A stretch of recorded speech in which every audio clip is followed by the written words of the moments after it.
Você está ouvindo Estação Cultura, pela MEC AM.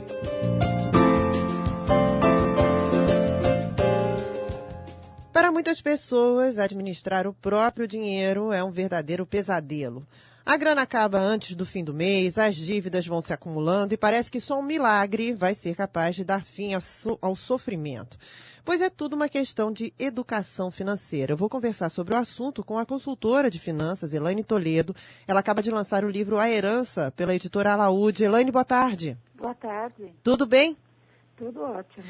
Elaine, a educação financeira devia ser ensinada nas escolas, né? Com certeza. Isso já está iniciando em projetos aí do governo e algumas escolas particulares também já estão tendo esse cuidado de inserir a educação financeira no ensino fundamental, ensino médio, que é essencial, né, para a gente crescer e aprendendo a lidar com o dinheiro da forma correta. De uma forma saudável, né? A gente vive numa sociedade de consumo, a gente é bombardeado por propaganda o tempo todo, quer dizer, a gente tem que estar meio blindado para isso tudo também, né? A gente é muito impelido a consumir, né? Então, tudo nos leva a consumir. Então, o que a gente precisa aprender, na verdade, é o que realmente é importante para mim, o que eu quero para a minha vida, se eu comprando isso, que impacto vai ter no meu orçamento, isso vai impedir que eu conclua objetivos futuros, como que isso vai impactar na minha vida financeira. Só que existe aí o fator emocional, né, que tira todo esse lado racional de cena quando a gente vê algum objeto que a gente gosta ou alguma coisa que a gente gosta de consumir. Então, na verdade, quem acaba ditando as regras do consumo é a minha emoção e não a minha razão. Pois é, o que você diria que é assim o ponto fundamental, né, para que a pessoa consiga atingir essa chamada inteligência financeira, né? O que é mais importante? O mais importante é ela saber o que ela quer para a sua vida, né? Em segundo lugar, ela sabendo o que ela quer, ela tem que se disciplinar. Então, aí entra a questão disciplina e organização. São duas questões que não tem como você ter uma vida financeira saudável se você não tiver organização e se você não tiver uma determinada disciplina. Não precisa ser algo extremamente rígido, mas eu preciso ter uma disciplina, né? E como que isso funciona? A organização, a ponto de eu saber quanto que eu tenho de receita, quais são os meus gastos essenciais, ou seja, a prestação do imóvel, condomínio ou aluguel, quanto que eu gasto de transporte, quanto que eu gasto de comida. Eu preciso ter noção desses números para saber da minha receita, tirando essas minhas despesas essenciais, quanto que sobra ou não sobra, né? Para eu poder saber o que eu posso fazer além do essencial. Então, aí eu vou planejar se eu quero comprar uma TV nova, se eu quero comprar um apartamento daqui 10 anos, se eu quero investir na educação dos filhos, eu preciso saber quanto que eu tenho disponível. Mas hoje as pessoas fazem o processo inverso. Primeiro elas gastam para depois pensar em como que vai pagar. Uhum. E aí a vida fica toda desorganizada, toda bagunçada, né? Pois é. E aí vira uma bola de neve também, né? Porque aí é uma situação que vai se agravando a cada mês, né? Exatamente. Todo mês eu vou usando linhas de créditos disponível, cada vez eu vou usando mais, porque eu me complico mais. Porque se antes o dinheiro já não dava, eu pagando juros sobre a dívida, aí que vai não dar mesmo, né? Uhum. Então, cada vez eu estou devendo mais e me complico. Então, as pessoas ficam, assim, desesperadas e num momento, assim, que ela se sente vítima da vida, da economia, ela acha que ela ganha pouco, que ela não é valorizada, e falta a percepção que o resultado financeiro que a gente tem ao final de cada mês é fruto das nossas escolhas, porque o dinheiro não escolhe sozinho para onde ele vai. Com certeza. Né? Então, assim, muito mais importante do que a gente pensar em ter mais dinheiro é aprender a gastar o que a gente tem corretamente.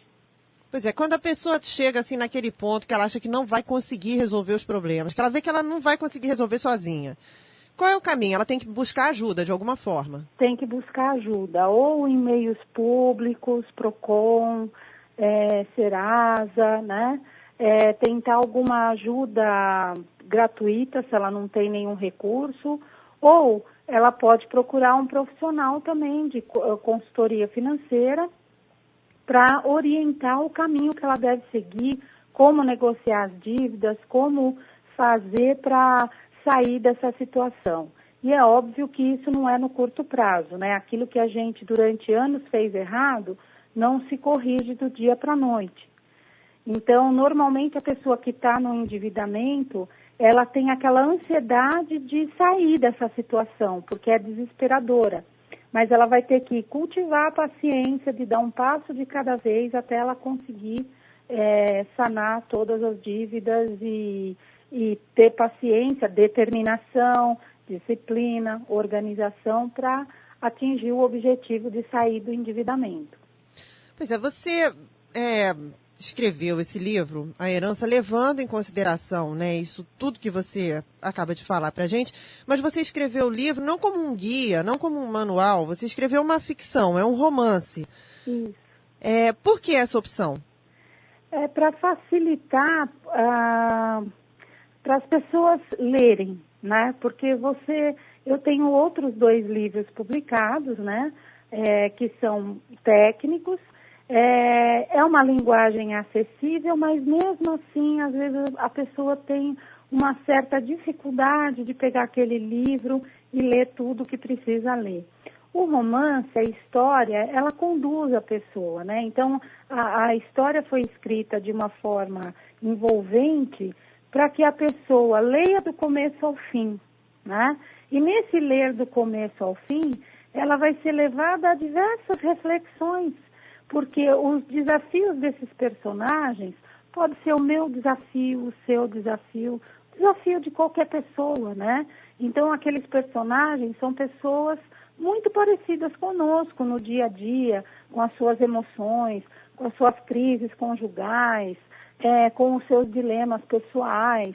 E aí a pessoa vai se identificando e vai refletindo sobre o que, na verdade, ela pode aplicar daquilo na própria vida. Pois você escolheu ali, são 3 situações, né? São 3 personagens, né? Cada um com uma situação diferente. São os problemas mais comuns que você encontrou, que as pessoas buscaram a sua ajuda para resolver? Eu não diria, alguns são os mais comuns, mas eu incluí algum que não é tão comum, mas que também é interessante, né? Então nós temos a personagem Isabel, Fernando e Viviane. A Isabel, o problema dela, ela leva uma vida assim super regrada, ela é organizada financeiramente, ela não tem dívidas, mas ela não consegue gerar renda para fazer aquele algo mais que ela gostaria, uma viagem, um planejamento futuro.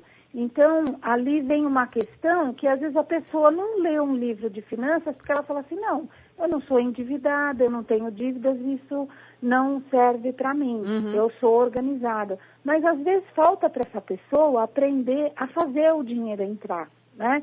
Principalmente profissionais que trabalham por conta, né? Profissionais liberais, Sim. Microempresários, que hoje é muito comum. Então, ou seja, a gente trouxe essa questão, por que não entra mais dinheiro? Onde é que eu posso fazer alguma coisa para fazer isso ficar diferente, né? Sim. Temos o Fernando, que tem aí um problema conjugal sério, porque a esposa é uma compradora compulsiva, que não assume e que a família também não quer enxergar, quer fazer de conta, né? E temos a Viviane, que teve uma separação conjugal em função da crise financeira, que é outra questão muito comum, né, das pessoas falarem, eu me separei porque não dava mais, a gente só brigava por muita dívida, ou porque ele fez tudo errado, ou ela fez tudo errado, não dava mais para mim. Então, ou seja, são 3 questões, situações da vida que a gente pode estar analisando até que ponto as finanças interferem nas nossas decisões. Sim. Né? Então, assim, eu não diria que são os mais comuns, mas são casos que dão mais chance da gente explorar reflexões importantes. Pois é, e no fim do livro, claro, esse é um livro com um final feliz, todo mundo consegue encontrar o caminho ali para resolver essas questões. Sim. É bom, né? Deixa aquela esperança para o pessoal, né? A luz no fim do túnel, né? Se eles conseguiram, eu vou conseguir também, né? A ideia é essa, né? A ideia é essa. E no decorrer da história, a pessoa vai acompanhando tudo que eles passaram, tudo que eles tiveram que fazer para conseguir chegar nesse final feliz, né? Mas o grande suspense da história é a herança que eles vão receber. Que tipo de herança que a mãe deixou, que é um suspense, né? E aí incentiva as pessoas a lerem para descobrir, claro. Né? Qual a herança que eles vão receber depois que organizarem a vida financeira. Porque a história é essa. A mãe deixou, né, uma herança para 3 filhos, mas eles precisam resolver algumas questões. Ela indica, ela orienta quais são as questões que eles têm que resolver antes de poder receber essa herança. Isso, ela faz exigências. E ela faz eles prometerem, quando ela está prestes a morrer, lá no leito de morte, ela faz eles prometerem que eles vão cumprir os pedidos dela. E eles prometem, né? Então, isso que os leva, né, esse vínculo emocional com a mãe, que os leva a cumprir essa promessa e fazer... eles pensam em desistir, mas continuam. Quer dizer, é um processo bem humano mesmo, bem nosso, né, do dia a dia. Quantas vezes a gente sabe que tem que fazer alguma coisa, mas a gente pensa em desistir, às vezes desiste e larga no meio do caminho. No caso deles, se eles desistirem, eles não vão receber a herança. Então, tem que ir até o fim, né? Muito bem, é uma bela missão, né? E aí, quem quiser saber que herança é essa, vai ter que ler o livro inteiro. Isso. Acompanhar o Fernando, a Isabel e a Viviane até o fim do livro. Muito bem. Quem sabe encontrar ali o caminho para resolver seus próprios problemas também, né? Com certeza. Muito bem. Bom, o livro ele tem um conteúdo transmídia. Como é que isso funciona, Elaine? Então, quando a gente pensou em inovar para falar de finanças pessoais, a gente pensou numa inovação total, né? Então, além da gente abordar o tema através de um romance, nós também inserimos nesse romance códigos QR. O que é código QR? É o Quick Response. São aqueles quadradinhos que a gente vê agora em revistas, né? Um quadradinho cheio de pontinhos dentro. Para que serve aquilo? Você aponta hoje um smartphone com um leitor de QR e ele te leva direto para um site, para um lugar virtual, né? Então, como a história é um romance e a gente leva as pessoas a refletirem, tem algumas palavras-chave que são destacadas no texto. Então, a palavra está escrita em vermelho e do lado tem o código QR. Isso significa que se a pessoa for no blog ou apontar o celular naquele código QR, ela vai acessar um conteúdo sobre aquele tema que está ali em destaque. Então, tem negociação, compras compulsivas, organização financeira. Então, por exemplo, quando fala de organização financeira, a pessoa é levada para o site onde tem planilhas que ela pode baixar para organizar as suas finanças. Isso tudo gratuitamente. Quando fala de controle de gasto com cartão de crédito, ela é levada para um site onde ela pode baixar um aplicativo para o celular para fazer o controle dos gastos com cartão de crédito, também gratuitamente. Então, assim, é um livro que, ao mesmo tempo que você está com o livro impresso na mão, lendo uma história, você é levado para um ambiente virtual onde você pode obter recursos, ferramentas para melhorar a sua vida financeira. Muito bem, tá aí. Bem legal esse trabalho, bem completo, né? Na internet a gente tem isso direto, vai com a mãozinha, clica lá e agora, né? Isso é possível também, né? Num livro impresso. Num livro, então a inovação, né, é total. Então é um livro de finanças pessoais totalmente diferente de tudo que existe no mercado, com essa proposta inovadora. E é um livro que não acaba quando termina. Por quê? Porque terminou a história, mas eu vou poder continuar acompanhando através do blog a atualização daqueles assuntos, né? Que eu vou poder acompanhar e seguir o desenvolver de temas, de informações que podem ser úteis no dia a dia. Muito bem. Elaine, olha, muito sucesso para o livro, muito obrigada por essa conversa, né? As pessoas são convidadas a descobrir, né, qual é a herança que a mãe deixou para os filhos. O livro A Herança é um lançamento da editora Alaúde. Muito obrigada, uma ótima tarde para você. Obrigada, igualmente. Daí, conversei com a consultora financeira Elaine Toledo. E aí, gostou? Quer saber qual é a herança? Então, fácil, é só ligar para a central de atendimento ao ouvinte da Rádio MEC, 2117-7853. 2117-7853 é o telefone da central de atendimento ao ouvinte. Você concorre a um exemplar do livro A Herança, lançamento da editora Alaúde, o livro escrito pela consultora financeira Elaine Toledo. E aí, né? Legal? Vai botar as finanças em ordem? Bom demais. Agora 1h33.